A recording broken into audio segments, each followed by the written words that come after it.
On se souvient de Jacques Chirac allant en visite en Chine pour expliquer que désormais la France et l'Allemagne parlaient d'une seule voix et que les intérêts étaient communs. Il a ensuite essayé de convaincre les Chinois d'acheter le TGV français. Et qu'a répondu le président chinois ? Monsieur le président de la France, c'est très sympathique, mais je ne comprends pas bien. Il y a un mois, votre homologue allemand, le chancelier allemand, était ici et il essayait de me vendre la technologie allemande de train à grande vitesse. Donc, que dois-je considérer ? Qui parle au nom de l'Europe ? Non, puisqu'on en est à raconter des anecdotes, je vais raconter une anecdote qui a 21 ans. C'est en 1996, j'accompagne Jacques Chirac en Chine. Et on est reçu, il est reçu, et je fais partie des accompagnants, on est en petit comité par le président de la République populaire de Chine, le président Jiang Zemin. Ça se passe à Chongnanhai, dans la partie occidentale de la cité interdite, puisque les plus hauts dirigeants chinois logent dans la cité interdite. C'est un peu comme si le président de la République avait logé dans une des ailes du château de Versailles. Jacques Chirac est reçu, c'est la première fois qu'il est reçu en tant que chef d'État. Le président Jiang Zemin, alors c'était traduit bien entendu, on devait être 5, 6, 16, 7 personnes de part et d'autre, il y a une quinzaine de personnes dans la salle. Le président chinois lui souhaite la bienvenue en disant je suis heureux de recevoir le président de la République, monsieur le président de la République française.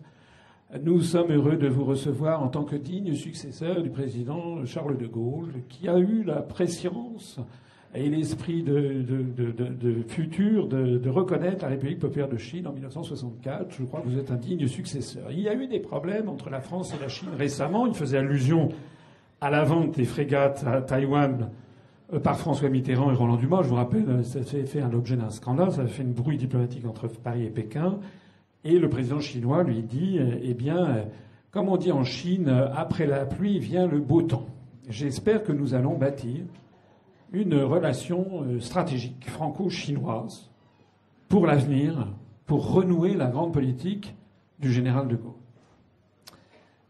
À ce moment-là, Chirac prend la parole et dit « Mais, monsieur le président de la République populaire de Chine, je vous remercie de votre amabilité. Effectivement, je suis à tête du mouvement qui se réclame de la pensée de Charles de Gaulle. Mais je tiens à vous dire que désormais, la France a une stratégie qui est de créer une Europe unie. Et donc, en réalité, notre stratégie, c'est d'avoir des partenariats avec nos partenaires, et notamment avec l'Allemagne. Et nous allons bientôt, c'est en 96 que ça se passe, l'année prochaine, nous aurons une monnaie unique. En fait, c'était prévu en 97. Rappelez-vous, ça a été reporté à 99, l'euro.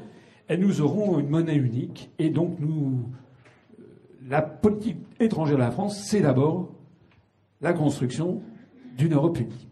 Alors, le président chinois, ça revenait très exactement à dire, écoutez, vous vous adressez à une France qui n'existe plus.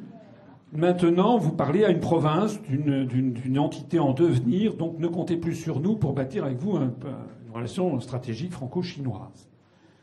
On voit bien que dans l'esprit des Chinois, c'était quelque chose c'est une douche froide. Ils le savaient, ils s'en doutaient, mais enfin, ils l'avaient en face à face, le chef de la République française, le président de la République française, qui lui dit « Nous ne sommes plus ce que nous fûmes ». Et puis il continue en disant « Nous allons avoir maintenant une Europe unie, etc. » Bon, alors, le président chinois ne dit rien, dit « J'en prie, continuez. » À ce moment-là, Chirac commence à inventer les mérites. Il voulait vendre des Airbus. C'est-à-dire que ça avait commencé dans la stratosphère. Le président chinois voulait parler de relations géopolitiques mondiales. Chirac dit écoutez, circulez, il n'y a rien à voir. Nous, maintenant, moi, ce que je voudrais, c'est vous vendre 20 Airbus. Un seul coup, on redescendait un petit peu, c'était le souk. Et il dit voilà, je crois que vous allez avoir 20 Airbus. Je voudrais savoir si vous pourriez pas en acheter un petit peu plus Le président chinois le regarde comme ça, conciliabule avec Li Peng, etc. Et puis il dit « Monsieur le Président de la République française, je crois effectivement que nous allons acheter 24 Airbus. Oui, je sais bien, mais je voudrais quand même insister si la possibilité de venir avec 20 Airbus supplémentaires. Vous comprenez, l'opinion publique française serait très intéressée. L'opinion publique française s'en foutait éperdument. C'était surtout les actionnaires d'Airbus. Le ton monte pas légèrement, mais enfin, le président chinois dit, écoutez, comme on dit en Chine, n'est-ce pas, on ne finit pas un repas en une seule bouchée. Donc, avez-vous d'autres sujets, monsieur le président de la République française? Alors oui, je voudrais maintenant vous parler du TGV, du projet de TGV entre Paris et entre Pékin et Shanghai. En fait, c'était un VRP. Vous savez que la France est le leader mondial du TGV grâce à Alstom. Moi, je suis d'une génération où, quand on allait faire de la grande exportation, on parlait d'Alstom.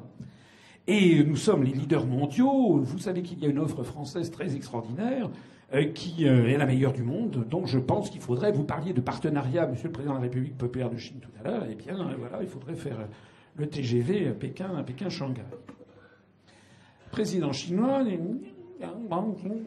Elle dit, oui, nous avons envoyé des équipes, nous savons très bien que Alstom est le leader mondial. Nous avons envoyé des équipes d'ingénieurs qui étudient de façon très approfondie l'offre d'Alstom. Et c'est alors, ils sont malins les Chinois, qu'il dit, mais il y a quelque chose, monsieur le président de la République française, que je ne comprends pas. Alors je dis, oui, si je peux vous répondre à votre question. Et puis il lui dit... Monsieur le Président de la République française, il y a 3 semaines, dans le siège, je me rappelle encore, dans le siège dans lequel vous êtes assis, là, il y a 3 semaines, je recevais son Excellence, le chancelier d'Allemagne, M. Schröder, qui était venu m'expliquer que pour le TGV, le train à grande vitesse entre Pékin et Shanghai, je devais absolument retenir l'offre allemande de chez Siemens, la ICE, qui était beaucoup bien meilleure que l'offre française.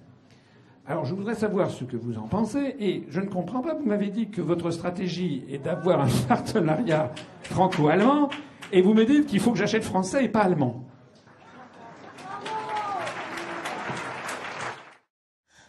Vous voyez que dans ce genre de sujet, il y a toujours un dindon de la farce.